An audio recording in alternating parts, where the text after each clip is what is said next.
Wakati huu ndugu mpenzi mtizamaji wa Matukio TV, leo tunaenda kukuonyesha mtaa mdogo sana uliopo mkoani Iringa. Huu ni mtaa wa Kihesa Kilolo. Ni mtaa ambao una mambo mengi sana.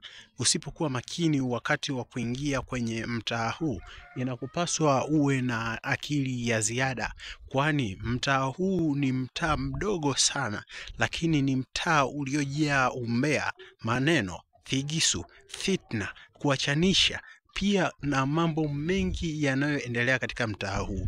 Ukitaka kustaajabu ya mtaa huu, tembea uone.